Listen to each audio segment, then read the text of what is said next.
Good morning everyone. दोस्तों आज है अप्रैल 18 2023 और हम लोग करेंगे द हिंदू न्यूज़पेपर के एनालिसिस। मेरा नाम है सितेंद्र चौधरी और आज फिर से हम लोग कुछ टॉपिक्स यहाँ पे करने वाले हैं। तो कौन कौन से टॉपिक रहेंगे ब्रीफली एक बार देख लेते हैं। तो आज वर्ल्ड हेरिटेज डे है तो उसके बारे में बात करेंगे। इंडिया की जो कुछ वर्ल्ड हेरिटेज साइट्स हैं उनके बारे में भी बात करेंगे, कुछ लोकेशंस वगैरह भी देखेंगे। इसकी थीम क्या है वो सब देखेंगे, क्योंकि इस तरह के क्वेश्चंस कई बार एग्जाम में थीम बेस्ड क्वेश्चंस एग्जाम में कई बार वो पूछ लेता है। रेक्यूजल ऑफ जजेस क्या होता है? कई बार आपने सुना होगा कि कोई पर्टिकुलर केस चल रहा होता है हाई कोर्ट में या सुप्रीम कोर्ट में, वहाँ के जो जज हैं अपने आप को उस केस से अलग कर लेते हैं, तो उसे रेक्यूजल ऑफ जजेस बोलते हैं। ये क्यों होता है, कैसे होता है, उसके बारे में बात करेंगे। उसके अलावा बुद्धिज्म के ऊपर इंडिया में सबमिट होने वाला है, थोड़ा सा वो देखेंगे। ये टॉपिक काफ़ी इंपॉर्टेंट है, आपका टेक्स्ट सेक्शन से जो आया है। प्लास्टिक वेस्ट इन ओशियंस, ये थोड़ा स्पेलिंग देख लेना आप लोग, ठीक है। प्लास्टिक वेस्ट इन ओशियंस, तो इसके बारे में बात करेंगे। इसके रीजंस क्या हैं, इम्पैक्ट क्या है, इम्प्लीकेशंस क्या हैं, वो थोड़ा देखेंगे। और ये वाला जो एडिटोरियल आज देखिए, हम लोगों ने 2 एडिटोरियल इंक्लूड किए हैं। ऐसा बहुत रेयर होता है कि 2 एडिटोरियल हम लोग इंक्लूड करते हैं, और ऐसा पहली बार हो रहा है, इसलिए इस महीने में तो पहली बार हो रहा है, क्योंकि दोनों बहुत इंपॉर्टेंट थे। हमारे जो कैंपसेस वगैरह हैं, आईआईटीज़, एनआईटीज़, आईआईएम्स वगैरह, यहाँ पे आप पिछले कुछ समय से आप देख रहे होंगे सुसाइड के केस काफ़ी बढ़ रहे हैं। Over a period of times की हम लोग एनालिसिस करेंगे कि इसका रीजंस क्या होता है और उसे कैसे दूर किया जा सकता है, काउंसलिंग वगैरह वो थोड़ा देखेंगे। तो अच्छा इंपॉर्टेंट आर्टिकल है एजुकेशन सेक्टर से। और दूसरा हमारा आता है अर्बन हीट वेव वाला। ये भी एक बना बनाया सा जीएस पेपर 3 से, जीएस पेपर 1 से आप कह सकते हो, एक आपके पास टॉपिक बनता है। तो हीट वेव अर्बन एरियाज़ में क्यों होती है, उसका उसका इम्प्लीकेशन क्या होता है, उसका सॉल्यूशन क्या हो सकता है, वो सब हम लोग यहाँ पे बात करने वाले हैं इस एडिटोरियल में। चलिए जी, तो एक बार कुछ है क्या इधर फ्रंट पेज पे? तो ऐसा कुछ है नहीं। फ्रंट पेज पे देख लेते हैं वैसे एक बार क्या है। फ्रंट पेज पे देखें तो 2 चीज़ें की इन्वेस्टमेंट के बारे में बात हो रही है, और यहाँ पे सेम सेक्स मैरिज रिकॉग्निशन के बारे में बात हो रही है। तो इन्वेस्टमेंट तो हमारा जो है मैक्सिमम यहाँ पे हुआ है, तो ये तो कोई ऐसा कोई खास इंपॉर्टेंट न्यूज़ नहीं है। इसमें हम लोग थोड़ा सा देख सकते हैं, demand for the same sex marriage recognition is urban elitist view. देखिए, हमें पता ही है कि सुप्रीम कोर्ट ने कॉन्स्टिट्यूशनल बेंच बनाई हुई है, जिसमें सेम सेक्स मैरिज वाला इशू जो है पूरा डिस्कस किया जाएगा। लेकिन सेंटर से भी जवाब मांगा गया, तो सेंटर ने ये कहा, जज साहब देखिए ऐसा है, ये जो कुछ गिने चुने लोग हैं जो शहरों में ज़्यादा पढ़ लिखे हैं, ठीक है, ज़्यादा अवेयर हो गए हैं दुनिया को लेके, तो ये इनका पॉइंट ऑफ व्यू हो सकता है सेम सेक्स मैरिज को हाँ एक्सेप्ट करना, ठीक है, हो सकता है प्रैक्टिस भी होती हो। लेकिन अगर आप लार्जर सोसाइटी में देखें इंडिया में, आप गांव में जाके देखें, 99.9% पॉपुलेशन इंडिया की जो है वो सेम सेक्स मैरिज को उस नज़र से नहीं देखती। जो कुछ गिने चुने लोग जो है शहरों में अर्बन इलीटिस्ट, जो अर्बन इलीट होते हैं, वो देखते हैं। तो हम लोग उस पे नहीं जाएँगे, और उन्होंने साफ साफ ऐसे बोला है कोर्ट को कि सेम सेक्स मैरिज एक बड़ा ही हमारा जो इंस्टीट्यूशन है मैरिज, उसको पूरा चेंज कर सकता है। तो ये पार्लियामेंट के थ्रू डिस्कशन होना चाहिए रादर देन कोर्ट। बाकी ये मामला भी चलेगा, इसका थोड़ा बाद में हम लोग बात कर सकते हैं। खैर, यहाँ पे बढ़ते हैं, क्या यहाँ पे हो रहा है। तो आज है वर्ल्ड हेरिटेज डे, 18 अप्रैल को मनाया जाता है हर साल। तो सबको उसकी बधाई हो। और इंडिया में तो बहुत सारे भैया हेरिटेज हैं हमारे, है ना, गिनती ही नहीं है। अब ये उसको यूनेस्को चाहे रिकग्नाइज करे या ना करें, लेकिन इंडिया में आज भी ऐसे वंडर्स हैं, हमारे मोनूमेंट्स, ठीक है, जिसको हज़ारों साल पहले बनाया गया था। अरे सिंगल रॉक कट टेम्पल हमारे यहाँ पे हैं। एक ही रॉक को, बड़ी सी रॉक को कट करके बनाया गया, और इनको बनाने में भी कई सौ साल लगे हैं, ऐसा नहीं कि 2-4 साल में बन गए होंगे। तो बहुत वंडर्स हैं इंडिया में। तो खैर, हम तो अपना सेलिब्रेट करेंगे हेरिटेज, तो ये थोड़ा आपको पता होना चाहिए। थीम आपको पता होनी चाहिए, इस साल की जो हेरिटेज की थीम है डे की, वो है heritage changes. Heritage heritage changes. तो this day is dedicated to promoting the importance of the cultural heritage and the raising awareness about the need to preserve historical sites and monuments across the globe। ठीक है जी। International Council on the Monuments and the Sites, जिसे ICOMOS कहा जाता है, इसने 1982 में पहली बार प्रपोज किया था हेरिटेज डे मनाना, और 1983 में पहली बार वर्ल्ड हेरिटेज डे मनाया गया था। और इसका जो हेडक्वार्टर है वो पड़ता है पेरिस के अंदर। अगर हम लोग इंडिया की बात करें तो इंडिया में इस समय 40 यूनेस्को वर्ल्ड हेरिटेज साइट्स हैं। वैसे तो आपके पास अलग से लिस्ट होनी चाहिए, लेकिन यहाँ पे अगर आप देखें तो जैसे उड़ीसा में अपने पास सन टेम्पल है, उत्तर प्रदेश में we have Agra fort, Taj Mahal, Fatehpur Sikri, Madhya Pradesh में भी है बुद्धिस्ट मोनूमेंट है Sanchi, rock shelter of Bhimbetka, Khajuraho group of monuments, Telangana में ककातिया रुद्र, ये तो बिल्कुल लेटेस्ट एंट्री है। लेटेस्ट एंट्री तो आपको वैसे भी पता होनी चाहिए। वेस्ट बंगाल में सुंदरबन नेशनल पार्क अपने पास चला गया जी, ठीक है। उसके अलावा महाराष्ट्र में देखें तो Ellora cave, Ajanta cave, Elephanta cave, Chhatrapati Shivaji terminus, Victoria terminus जिसको कहा जाता है, Victorian gothic and the art deco ensembles in Mumbai. Goa में देखें तो गोवा के चर्चेज वगैरह काफ़ी फेमस हैं। कर्नाटका में भी बहुत सारे हम्पी वगैरह के अंदर मोनूमेंट्स आपको देखने को मिलेंगे। तो ये लिस्ट तो आपके पास पहले से ही होगी, I know. Natural world heritage की लिस्ट जो है मैंने आपको सेपरेटली यहाँ पे दी हुई है। और जैसे कि यहाँ पे देख सकते हो हमारे पास Kaziranga national park, Keoladeo Ghana national park जो राजस्थान में पड़ता है, Manas wildlife sanctuary again in Assam, Nanda Devi national park and the valley of flowers Uttarakhand, Sundarban national park West Bengal, Western Ghats जिसमें महाराष्ट्र, गोवा, कर्नाटका, तमिलनाडु, केरला सब आ गया, और ग्रेट हिमालयन नेशनल पार्क जो हिमाचल प्रदेश के अंदर में पड़ता है। तो इंडिया में ये नेचुरल हेरिटेज साइट्स हैं। इंडिया में एक मिक्स्ड वर्ल्ड हेरिटेज साइट भी है, मिक्स्ड, जिसके अंदर नेचुरल और कल्चरल दोनों आ गया। तो आप मुझे वो कमेंट सेक्शन में बताओगे कि वो मिक्स्ड वर्ल्ड हेरिटेज साइट कौन सी है, क्योंकि ऑलरेडी यूपीएससी में आई थिंक 2015 में वहाँ से क्वेश्चन आ चुका है। तो उसका नाम बताएं ज़रा, तो अच्छा लगेगा मुझे भी, ठीक है।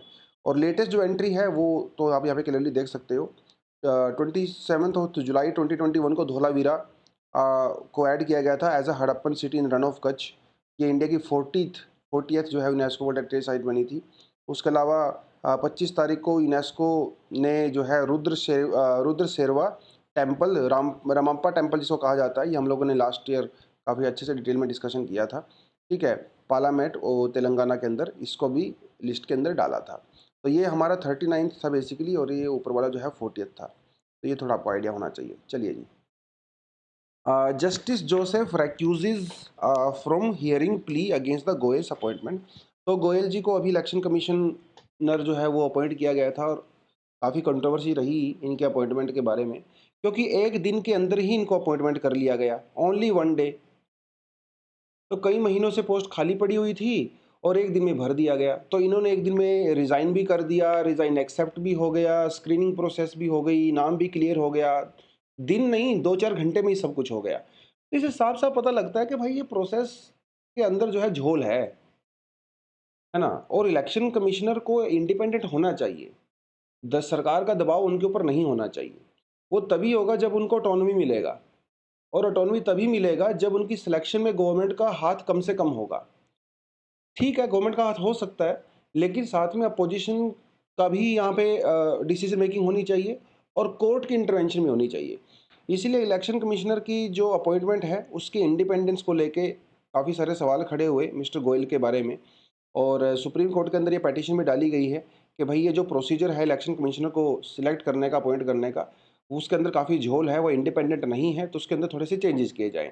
तो वो जो चल रहा था सुप्रीम कोर्ट के अंदर वो केस, तो हमारे केएम जोसेफ साहब हैं, ये हमारे सुप्रीम कोर्ट के जज हैं। ये शुरुआत में उसकी सुनवाई कर रहे थे, और इन्होंने सरकार को डांट-वांट भी लगाई थी, लेकिन अभी फाइनली जो है केएम जोसेफ ने उस केस से अपने आप को अलग कर लिया है, कि उन्होंने कहा कि भैया इस केस की मैं सुनवाई नहीं करूँगा। तो ये अगर कोई केस जज ऐसा बोल देता है कि मैं उस केस की सुनवाई आगे फर्दर नहीं करूँगा, उसे कहा जाता है रेक्यूज़ल। तो रेक्यूज़ल के बाद क्या होगा?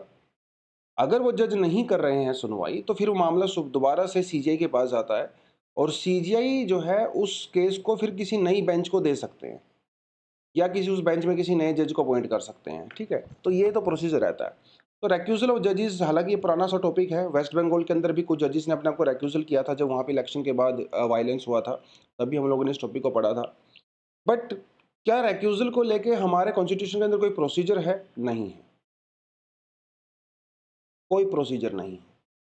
रेक्यूजल सिंपली जज साहब के द्वारा किया जाता है मोस्ट ऑफ द केसेस में। उस केस में किया जाता है जहाँ पे कन्फ्लिक्ट ऑफ इंटरेस्ट होता है, तो जज साहब अपने आप को अलग कर लेते हैं, कि जैसे जो पार्टीज वहाँ पे आती हैं जिनका केस चल रहा होता है, अगर उनमें से किसी के साथ रिलेशन होता है तो अपने आप को अलग कर लेते हैं। देखिए, जज साहब भी कभी तो लॉयर रहे होंगे ना, और जब जज साहब लॉयर थे, अगर उन्होंने किसी पार्टी को रिप्रेजेंट किया है कोर्ट में उस समय, और अब वो जज बन गए हैं, और वो पार्टी बाद में कोर्ट में आती है जब वो जज बन गए होते हैं, तो उस केस में अपने आप को रेक्यूज कर लेते हैं। या फिर ऐसा समझ लिए कि मान ले कोई कंपनी जैसे टाटा है, अब जज साहब ने जो है टाटा कंपनी के अंदर शेयर्स परचेज किए हुए हैं और टाटा का ही केस जो है आ गया उन्हीं की बेंच में, तो ये भी कन्फ्लिक्ट ऑफ इंटरेस्ट हो जाता है। तो कन्फ्लिक्ट ऑफ इंटरेस्ट कई तरीके से हो सकता है। जज साहब को जब लगता है कि भैया अपनी ड्यूटी वो 100% ऑनेस्टी के साथ नहीं कर पाएंगे, तो अपने आप को केस से अलग कर लेते हैं, राइट? ये तो आपको ये पता होना चाहिए। और इसके अंदर कोई रिटर्न रूल्स वगैरह नहीं है, ये जज साहब के डिस्क्रिप्शन के ऊपर डिपेंड करता है। ये सब साहब की जो कॉन्शियस होती है, जो आत्मा की आवाज़ होती है, उसको सुनते हैं और फिर अपने आप को अलग कर लेते हैं। ऐसा ज़रूरी नहीं है कि कन्फ्लिक्ट ऑफ इंटरेस्ट में होना ही चाहिए। कई बार केस में नहीं भी होता है। हमारे यहाँ तो एक, मैं उनका नाम तो नहीं लूँगा, हमारे यहाँ पे सुप्रीम कोर्ट के एक जज साहब थे। उनके खिलाफ सेक्सुअल हैरेसमेंट का केस चल रहा था और उन्होंने खुद अपने ही केस की सुनवाई करी थी। ये कह के कि मैं रिक्यूज़ल नहीं करूँगा, रिक्यूज़ल करूँगा तो ये जो है it would be violation of justice. तो ज़रूरी नहीं है, कर भी सकते हैं, नहीं भी कर सकते हैं। कई बार जो पार्टीज़ होती हैं इन केस में, वो खुद जज साहब को बोल देती हैं कि सर आप थोड़ा-सा कॉन्फ्लिक्ट ऑफ इंटरेस्ट आ रहा है, आप जो है अलग हो जाइए, किसी और जज को यहाँ पे आने दीजिए। ऐसा भी हो सकता है। तो ये थोड़ा-सा आपको रिक्यूज़ल के बारे में पता होना चाहिए। There are no constitutional provisions for this, ठीक है? और चलिए, India to host summit on the Buddhism. तो अभी 20 और 21 अप्रैल को भाई हम लोग बुद्धिज़्म के ऊपर करने वाले हैं एक एग्जीबिशन बहुत बड़ा, जिसके अंदर बहुत सारे लोग पार्टिसिपेट करेंगे। दलाई लामा जी शायद आएँ, वी डू नॉट नो, आ भी सकते हैं, नहीं भी आ सकते हैं, क्योंकि दलाई लामा जी जब पार्टिसिपेट करते हैं तो काफ़ी कंट्रोवर्सी एक्चुअली हो जाती है चाइना वाइना की तरफ से। बट वो तो एक अलग बात है, ठीक है? तो मिनिस्ट्री, कल्चर मिनिस्ट्री हमारी इसको ऑर्गेनाइज़ करवाने वाली है और वही इंडिया बर्थ प्लेस है बुद्धिज़्म का और इंडिया से फिर पूरी दुनिया में फैला और आज कितने सारे देशों में प्रैक्टिस किया जाता है। तो बहुत सारी कंट्री के लोग जो है और रिप्रेजेंटेटिव इंडिया में आने वाले हैं। ओवर 170 डेलीगेशंस जो है वो आएंगे अलग अलग, जैसे कंबोडिया, लाओस, थाईलैंड, जापान, ठीक है, इधर उधर से आएंगे। तो होना इसमें यही रहता है कि जो दुनिया भर की समस्याएं इस समय चल रही हैं, चाहे वो क्लाइमेट चेंज हो, चाहे वो टेररिज्म हो, ठीक है, पोवर्टी हो, कन्फ्लिक्ट ऑफ इंटरेस्ट हो, वो सारी प्रॉब्लम्स का सॉल्यूशन हम लोग बुद्धिज़्म के तरीके से कैसे निकाल सकते हैं, ठीक है? तो उसके बारे में जो है हमें चर्चा होने वाली है और बस इतना ही से करेंगे थोड़ा-सा। और यहाँ से क्वेश्चंस तो देखिए, जब हम लोग एंशिएंट हिस्ट्री पढ़ते हैं, आर्ट एंड कल्चर पढ़ते हैं, तो उसमें फ़िलॉसफ़ी वाला पोर्शन काफ़ी इम्पोर्टेंट हो जाता है, जिसमें स्पेशली हम लोग बुद्धिज़्म और जैनिज़्म के ऊपर फ़ोकस करते हैं। काफ़ी क्वेश्चंस यहाँ से आते हैं। देखिए मेंस में भी 2016 में क्वेश्चन आया था, early Buddhist stupa art while depicting folk motifs and the narratives successfully expounds Buddhist ideals elucidate। तो 2016 का क्वेश्चन आप देख सकते हो, मेंस में भी पूछा गया है, प्रीलिम्स में भी क्वेश्चन पूछे गए हैं। Which of the following are not present in a stupa, clearly आप यहाँ पे देख सकते हो। शाफ्ट और अबेकस ये स्तूपा का पार्ट नहीं होते, हर्मिका और मेधी होते हैं, ये हम लोग पहले कर चुके हैं। Consider the following historical places, देखिए 2013 का क्वेश्चन पूछा गया है। अजंता, लेपाक्षी, सांची, ठीक है, इनमें से किसके अंदर जो है मुराल पेंटिंग्स के लिए जानी जाती हैं? अजंता केव्स और लेपाक्षी केव्स। मुराल पेंटिंग कौन सी होती है? जो दीवारों के ऊपर बनाई गई होती हैं, राइट? सांची वगैरह के अंदर वो नहीं मिलती हैं। ये 2-3 क्वेश्चन आपकी सेल्फ प्रैक्टिस के लिए मैंने यहाँ पे दिया है, तो इनको थोड़ा सा पढ़ेंगे, नीचे कमेंट सेक्शन में कमेंट करेंगे। Which of the following system of Indian philosophy uphold the ideology of Charvakism, Ajivika, Jainism and Buddhism? क्या orthodox system, unorthodox system, both A and B, none of the above? Two great Buddhist universities of Nalanda and Vikramshila were patronized by Palas, Brahmanas, Chandelas, all of the above. Buddhism in Nepal was introduced during the reign of Smudragupta, Ashoka, Chandragupta and Harshvardhan। ये आप मुझे comment section में answer करके बताओगे। जब हम लोग 8 fold path की बात करते हैं बुद्धिज़्म में, तो उसके अंदर अपना रहता है right speech, right action, right livelihood, right effort, right mindfulness, right concentration and right understanding and right thoughts. ये 8 रास्ते होते हैं, तरीके होते हैं, जो बुद्धिज़्म के अंदर जो है बताए गए हैं। बुद्धिज़्म के हमारे पास 2 ब्रांचेस मेजरली मिलती हैं, महायान और हीनयान, ठीक है, महायान और हीनयान। तो ये तो आपके मैंने सेल्फ प्रैक्टिस के लिए डाला है, इसमें तो ऐसा कुछ करने का है नहीं, सारी इन्फॉर्मेशन वैसे फैक्चुअल है, बट हम लोग इसके बारे में जो है पहले चर्चा कर चुके हैं। आप मुझे कमेंट सेक्शन में ये बताओगे कि महायान और हीनयान इनमें से किन के अंदर जो है मूर्ति पूजा की जाती है, एज बुद्धा की मूर्ति पूजा की जाती है, ठीक है? तो आप मुझे कमेंट सेक्शन में बताओगे। चलिए जी। Russia seek to right huge trade balance. तो रशिया और इंडिया के बीच में जो ट्रेड बैलेंस है उसको थोड़ा सा हम लोग आगे सोल्व करने की कोशिश करेंगे। चाइना के साथ भी हमारा काफ़ी ट्रेड बैलेंस है, ठीक है। तो ये ऐसा कोई बहुत खास इंपॉर्टेंट ऐसा टॉपिक नहीं है। ट्रेड बैलेंस क्या होता है कि भाई जब इंपोर्ट आप ज़्यादा करते हो, एक्सपोर्ट कम करते हो, तो आपकी अर्निंग और आपकी एक्सपेंडिचर दोनों के बीच में काफ़ी फ़र्क पड़ जाता है, उसे ट्रेड बैलेंस कहते हैं। जैसे चाइना के साथ हमारा काफ़ी बड़ा जो है ट्रेड बैलेंस यहाँ पे है। खैर ये कोई खास इंपॉर्टेंट टॉपिक ऐसा मुझे नहीं लगा। हाँ, ये आज का जो टेक्स्ट सेक्शन है ये काफ़ी अच्छा लगा मुझे, ठीक है। उससे पहले मैं आपको लोकेशन दिखाना चाहूँगा एक दो, ऊपर ही दिखा देंगे वो तो, ठीक है। चलिए जी, हाँ जी, कहाँ है अपना text section, text section, text section, text section, ये रहा टेक्स्ट सेक्शन, ठीक है। हाँ जी, how coastal species are living on plastic debris in the ocean. ये वैसे तो डेब्रिस लिखा जाता है लेकिन इसके अंदर एस साइलेंट होता है, तो राइट प्रोनाउंसिएशन इसकी डेब्री ही होती है। How coastal species are living on plastic debris in the ocean. मतलब आप ये समझ के देखिए, बहुत सारे ऐसे छोटे छोटे स्पीसीज होते हैं जो यूजुअली कोस्टल एरियाज में रहते हैं, जिनको सरवाइव करने के लिए लैंड की रिक्वायरमेंट होती है, उनको लैंड चाहिए, तो इसलिए कोस्टल एरिया में आ सकते हैं। क्योंकि ओशन वाटर के ऊपर वो सरवाइव नहीं कर सकते, फ्लोट नहीं कर सकते, तो उन्हें बेस चाहिए होता है सरवाइव करने के लिए। मज़े की बात यह है, मतलब खराब बात है कि इंसानों ने ओशन के बीच में कचरे के इतने बड़े बड़े आइलैंड बना दिए हैं कि भाई ये जो स्पीसीज हैं वो उन कचरे के ढेर में सरवाइव कर रहे हैं, क्योंकि कचरे के ढेर ने ना आइलैंड बना दिया प्रॉपर, और वो आइलैंड फ्लोट कर रहा है। तो ऐसे बहुत सारे कोस्टल स्पीसीज जो यूजुअली कोस्टल एरिया में सरवाइव कर सकते थे, अभी वो इन कचरे के ढेर पे सरवाइव कर रहे हैं। और ये कचरे का ढेर कहाँ है? ओशन के बीचों बीच है। लोकेशन दिखाऊं आपको? ये देखिए लोकेशन, पैसिफिक ओशन में इसे कहा जाता है Great Pacific garbage patch. Great Pacific garbage patch west Pacific में भी मिलता है और ईस्ट पैसिफिक में भी मिलता है, क्योंकि यहाँ पे होते हैं हमारे बहुत सारे करंट्स। नीचे तो आपका इक्वेटोरियल करंट चलता है, यहाँ पे आपका क्यूरियोशो करंट चलता है, इधर आपका कैलिफोर्निया करंट चलता है, यहाँ पे आपका अलास्का करंट चलता है, राइट। और इन करंट के बीच में ये आपको मिलता है जायर, इसे जायर कहते हैं। और भाई अमेरिका की तरफ से जो भी कचरा आता है वो यहाँ इकट्ठा हो जाता है, यहाँ से जो भी कचरा आता है वो यहाँ इकट्ठा हो जाता है और वो यहाँ पे पड़ा रहता है। ये देखिए इस तरह से। तो बहुत सारे स्पीसीज, छोटे छोटे जो माइक्रो ऑर्गेनिज्म की स्पीसीज होते हैं, वो यहाँ सर्वाइव करते हैं। उनको लगता है ये लैंड है, और over a period of time ये प्लास्टिक धीरे धीरे डिसइंटीग्रेट होती रहती है और ये माइक्रो प्लास्टिक में कन्वर्ट हो जाती है और हमारे वाटर बॉडी का पार्ट बन जाती है।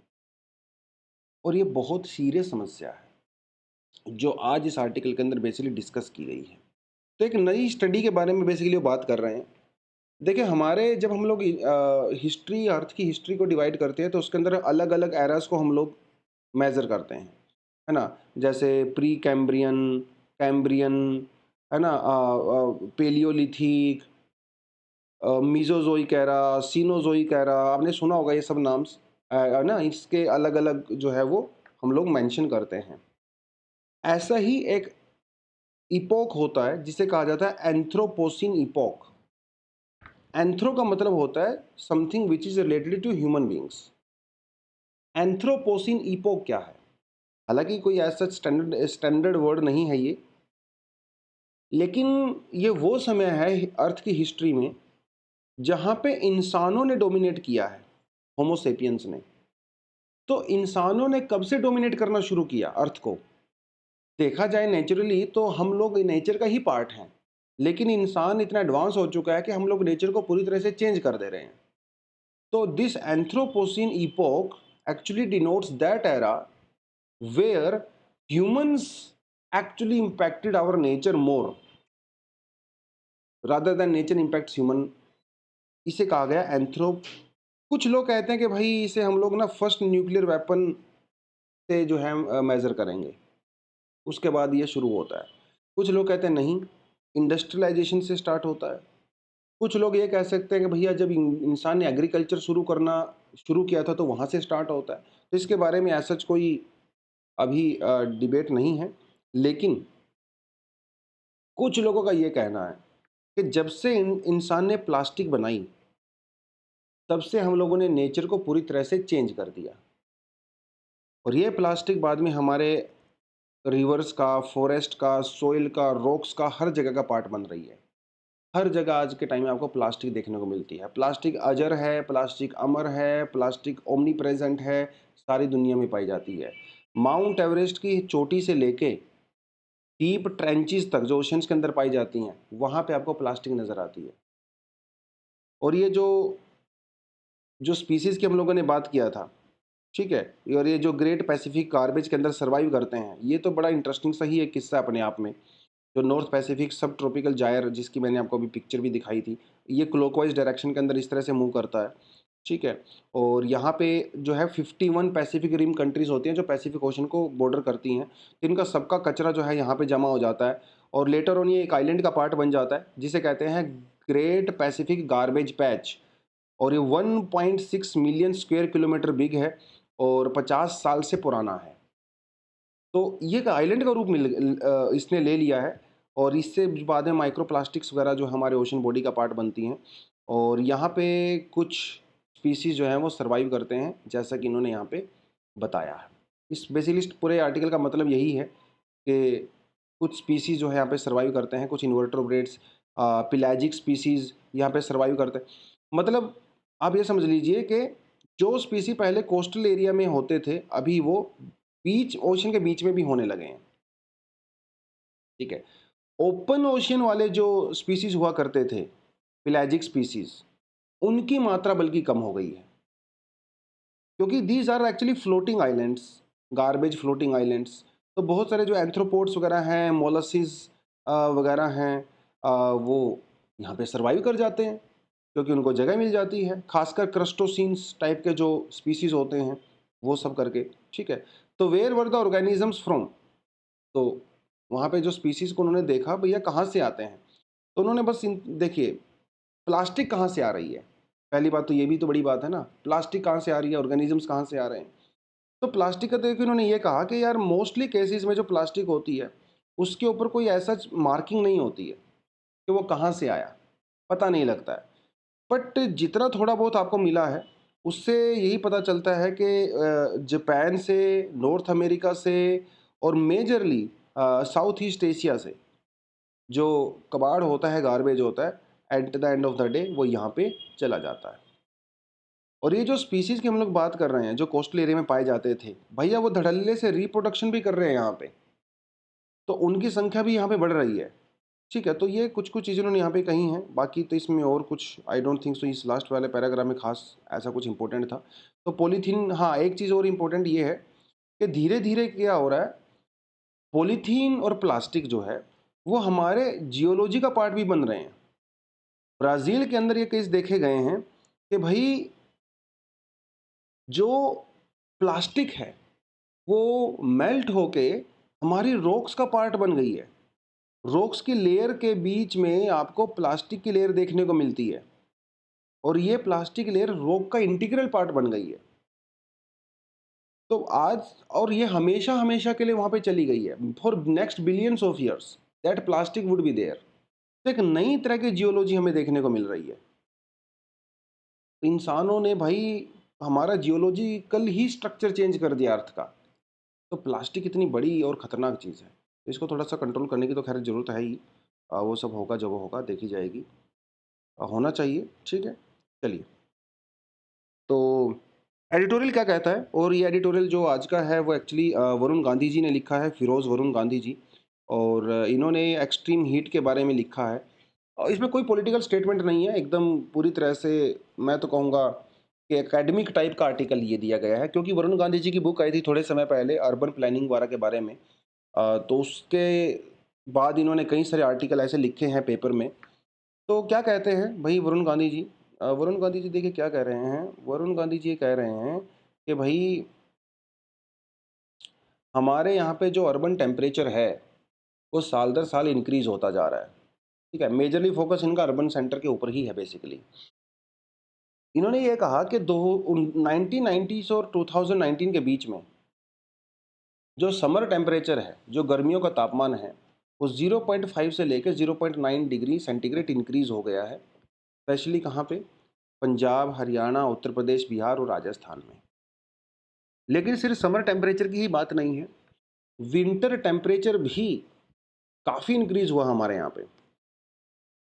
2021 से लेके 2050 तक अगर आप देखें winter temperature 2 to 3.5 degree centigrade increase हुआ है इंडिया में, और ये आने वाले समय में और ज़्यादा इंक्रीज होगा। तो हमारे जो सिटीज़ हैं बेसिकली यहाँ पे जो एक कॉन्सेप्ट नज़र आता है उसे कहते हैं heat island effect. Heat island effect क्या होता है दोस्तों? जब किसी सिटी का टेम्परेचर उसके सराउंडिंग से 4 to 12 डिग्री सेंटीग्रेड हाई हो जाता है, 4 to 12 डिग्री सेंटीग्रेड, उसे हम लोग कहते हैं हीट आइलैंड इफेक्ट। ठीक है, ये आने वाले समय में और ज़्यादा होगा। और हमारे यहाँ पे अगर आप वेदर को देखें, वेदर भी बहुत ज़्यादा फ्लक्चुएट करता है। किस सेंस में? देखिए आप, जनवरी में टेम्परेचर काफ़ी कम था ऑब्वियसली, फिर क्या हुआ? फरवरी में टेम्परेचर बहुत ज़्यादा बढ़ गया। यस, मार्च में क्या हुआ? ओले पड़ गए, हैवी रेनफॉल हो गया।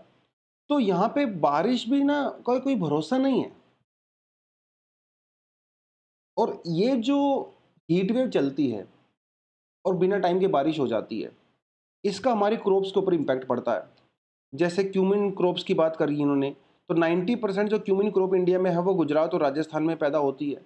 तो क्योंकि वहाँ पे मार्च में फालतू की बारिश हो गई है, तो उसकी वजह से काफ़ी ज़्यादा डिस्ट्रॉय हो गया क्यूमिन क्रॉप्स। और सिर्फ बात क्यूमिन क्रॉप तक की नहीं है, बात यह है कि जो हमारे लेबरर्स हैं, चाहे एग्रीकल्चर लेबर हों, इंडस्ट्री में लेबर हों, ज़्यादा जब गर्मी होगी तो उनको भी तो नुकसान है भाई। आप ज़्यादा गर्मी में ज़्यादा काम थोड़ी ना कर पाओगे, होता ही नहीं काम, पसीना आता है, थक जाते हो, बीमारियां ज़्यादा लग जाती हैं। तो इनका यह कहना है कि 162 आवर्स पर ईयर का लॉस होता है ज़्यादा हीट होने से। और जब इतना लॉस होगा तो प्रोडक्शन कहाँ से होगा? 50% of India's work force is estimated to be expose to the heat during the working hours. खासकर नॉर्थ वेस्ट इंडिया में, सेंट्रल इंडिया में, आजकल आप वेस्ट बंगाल में देखिए भैया, हीट वेव चल रही है वेस्ट बंगाल में खतरनाक वाली, स्कूलों की छुट्टी कर दी गई है। हमारे जो स्ट्रीट वेंडर्स हैं उनके ऊपर कितना नेगेटिव इम्पैक्ट होता है हीट वेव का। जो गिग इकोनॉमी वर्कर्स हैं, जैसे हमारे जो डिलीवरी बॉयज़ वगैरह रहते हैं, है ना, अपने जोमेटो से ऑर्डर करते हो या फिर ऑनलाइन डिलीवरी करते हैं, तो इनको भी कितनी समस्याएं होती हैं हीट वेव की। तो यार प्रॉब्लम तो बहुत ज़्यादा है, इसमें तो कोई डाउट नहीं है। अब बात यह कि प्रॉब्लम का सोल्यूशन कैसे निकाला जा सकता है, what are the mitigation efforts that we can take. इसके लिए उन्होंने कई सारी चीज़ें बोली हैं कि अर्बन एरियाज़ में टेम्परेचर को कैसे कंट्रोल कर सकते हैं। पहली बात तो ग्रीनिंग करिए, पेड़ पौधे लगाइए। स्टडीज़ ये कहती हैं कि सिटीज़ के अंदर एक आदमी के ऊपर कम से कम 7 ट्रीज होने चाहिए, तब जाके कुछ बात बनती है। लेकिन हमारे यहाँ 7 तो छोड़ो, एक आदमी के ऊपर 2 ट्री भी नहीं है ना। दिल्ली जैसे सिटीज़ में भी नहीं है जो कि इंडिया की कैपिटल है। तो उसके अलावा जो टीयर 2 और टीयर 3 सिटीज़ के अंदर जो हम लोग डेवलपमेंट करते हैं, तो जिस मटेरियल का हम लोग यूज़ करते हैं कंस्ट्रक्शन के लिए, वो भी बहुत इंपॉर्टेंट होता है। कई सारे ऐसे मटेरियल होते हैं ज़्यादा हीट को एब्जॉर्व करते हैं, कई मटेरियल ज़्यादा नहीं करते हैं, वो भी यहाँ पे बड़ी इंपॉर्टेंट चीज़ है। जैसे कुछ नाम इन्होंने यहाँ पे बताए हैं कि जैसे यार टेराकोटा जो टाइल्स होती हैं, ठीक है, वो आप यूज़ करिए। जो ब्रिक जाली होती हैं वो आप यूज़ करिए ताकि प्रॉपर तरीके से वेंटिलेशन हो सके। ब्रिक जाली आप समझते हो ना, इस तरह की जो पुराने घरों में यूज़ होती थी, आजकल तो नहीं होती हैं वो, आजकल तो दीवार होती है। तो जाली से हवा क्रॉस करती है तो वेंटिलेशन प्रॉपर होती है। अब वो सब चीज़ों का यूज़ करिए। जो मेटल के जो कवरिंग होती है, मेटल की कवरिंग को आप रोकिए। तो इन सारी चीज़ों से जो टेम्परेचर जो है कंट्रोल रहता है। इतना ही नहीं, हमारी जो वेटलैंड्स हैं, जो हमारे तालाब वगैरह, लेक्स वगैरह सूख गई हैं, यार उनको थोड़ा सा रिस्टोर करिए, उससे कूलिंग इम्पैक्ट होता है। है ना? मॉइस्चर ऐड होता है, ठंडी होती है, वो सारी बारिश के अंदर भी इम्पोर्टेंट होता है। वो सब आप करिए, है ना?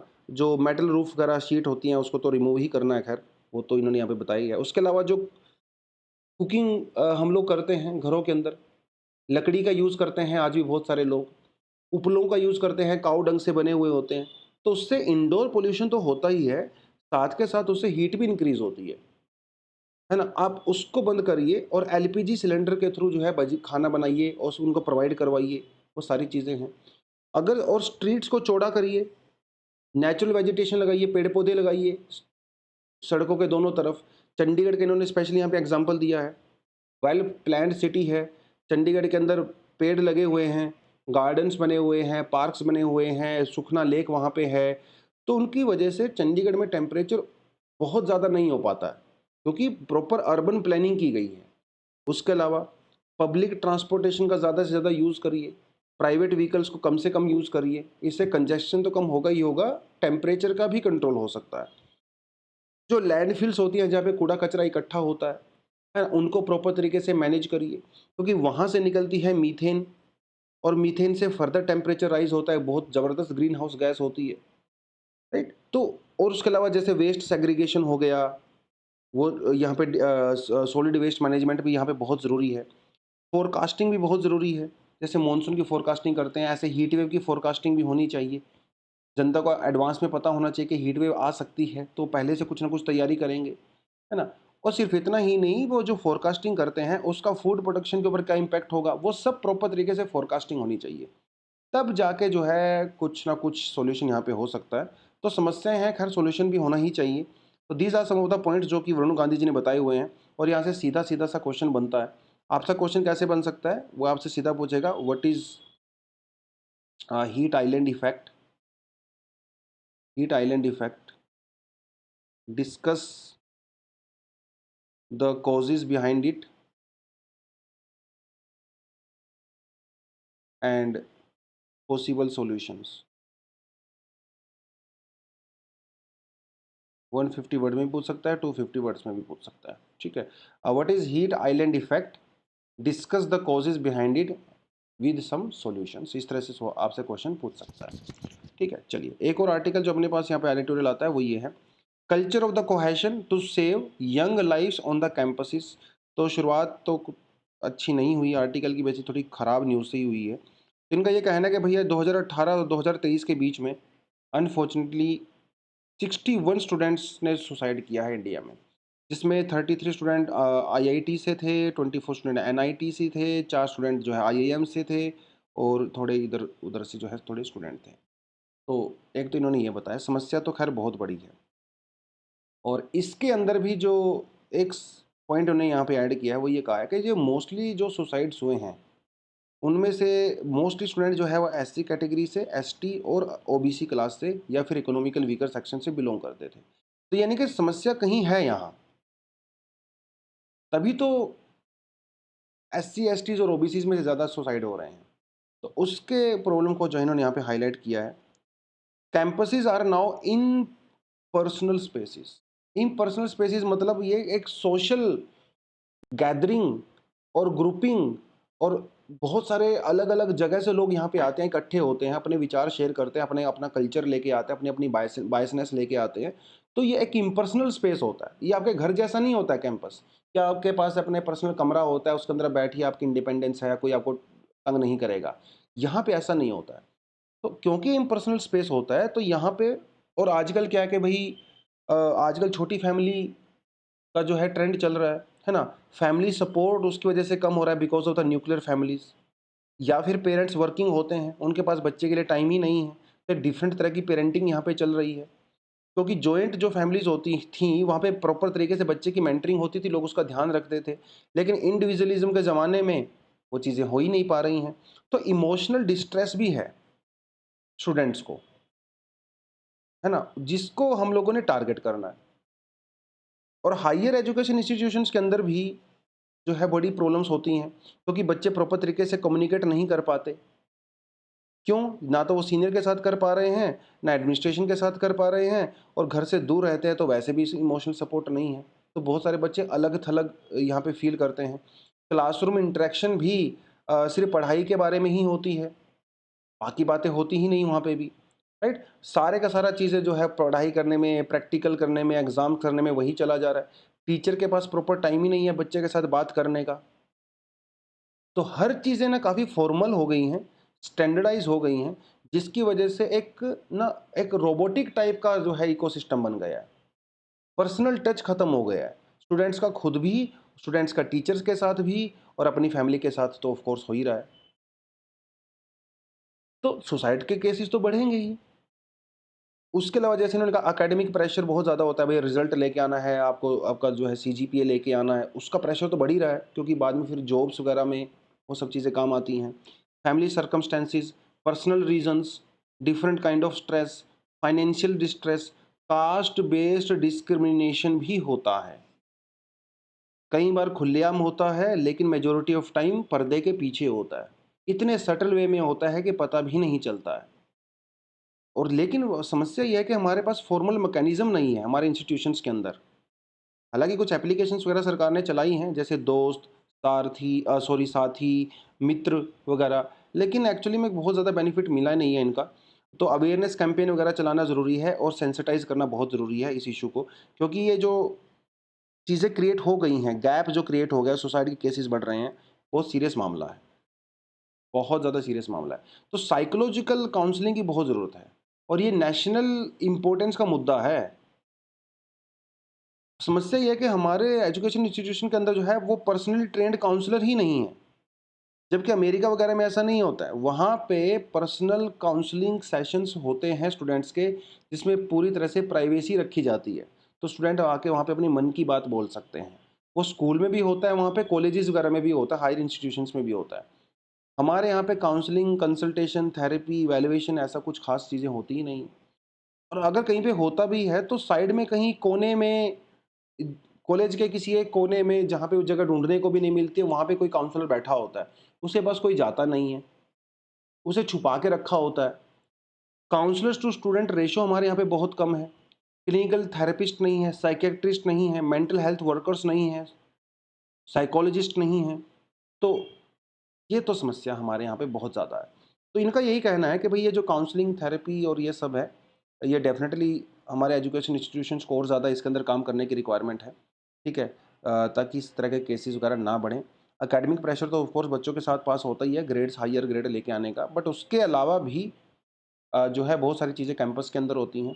जैसे रिज़र्वेशन को लेके कई बार कैंपस में स्टूडेंट्स के साथ डिस्क्रिमिनेशन होता नज़र आता है।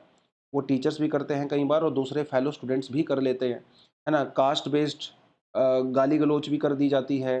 और सटल वे में होता है कई बार ओपनली भी हो जाता है ना? कई बार वायलेंस वगैरह भी देखने को मिलता है। तो इन सारी चीज़ों से एक जो स्टूडेंट होता है उसके साइकी के ऊपर फ़र्क पड़ता है और कई बार वो एक्सट्रीम स्टेप लेने पे मजबूर हो जाते हैं। तो ये चीज़ें जो है यहाँ पे बोली गई हैं by this article, a culture of the cohesion to save young lives on the campus. ठीक है स्टूडेंट्स, चलिए आज तो इतना ही करेंगे।